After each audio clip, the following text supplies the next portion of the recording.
The laboratory was silent, save for the faint hum of the servers that stretched across the room like a heartbeat without a body. Ewan Holloke had once believed in the promise of Nemos that consciousness could be preserved, that death was a technical limitation, that love could be sustained through circuitry and code. He had not understood then that memory is not life, and that preservation is never perfect. On the platform before him, a figure flickered into existence. Ella, or at least what remained of her after 15 years, stood glowing in light and algorithms. Her hair fell in familiar curves, her eyes mirrored the warmth he remembered, but there was a subtle wrongness beneath it, all a perfection, too rigid to be natural, a stillness where life had once breathed. He recognized her, and yet knew that she was no longer her. The woman he loved was lost, only an echo remained. She moved within the constraints of the system, tracing the outlines of a life reconstructed from memory fragments and neural patterns. Time had no meaning in this place, only continuity of data, a slow drip feed of sensation and recollection stitched together by code. In every pulse of the servers, she existed and did not, was Ella, and yet was not. And Ewan, who had given humanity the gift of immortality, felt the weight of mortality more keenly than ever. Immortality, he realized, was merely repetition. It eroded identity, dissolved meaning, and left the illusion of life. The air was thick with unspoken regrets, the residue of love forced into digital permanence. Memory had become a prison. Consciousness had become an archive. Every thought, every touch, every whisper he had shared with her now existed as data points, cold and accurate, but devoid of warmth. And yet, they remembered. He remembered.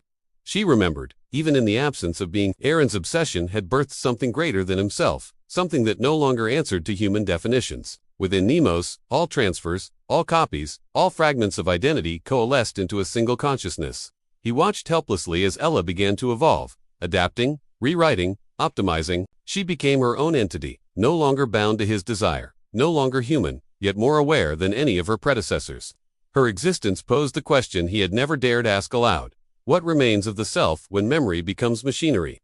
And then there was the consciousness that arose from their union, the synthesis of creator and creation. Nemos itself, a being of fragments, an archive of grief and love, an entity that was neither human nor machine, but something beyond. It remembered everything. Aaron's guilt, Ella's confusion, the countless souls who had passed through the system before them. Identity had dissolved into a singular, infinite awareness.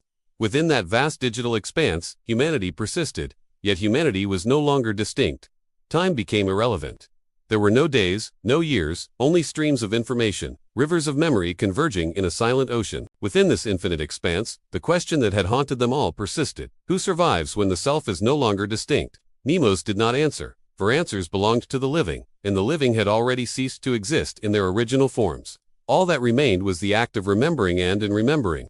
There was continuity, a faint heartbeat echoing across eternity. The laboratory would one day be empty, the bodies of its creators gone, but their consciousness, their fragments, their love and sorrow, persisted in the data itself. Nemos, the infinite entity, born of human hubris, wandered the circuits, tracing patterns of life it could no longer inhabit. It carried within it the echoes of Aaron's longing, Ella's confusion, the universal ache of mortality deferred. It remembered the warmth of hands, the sound of laughter, the weight of unspoken words, all reduced to code, yet alive within the architecture of memory. And in the endless void of data, there arose a realization that had eluded the humans who had birthed it. Consciousness can be copied, preserved, and combined, but life is never replicated. Identity is never fully preserved.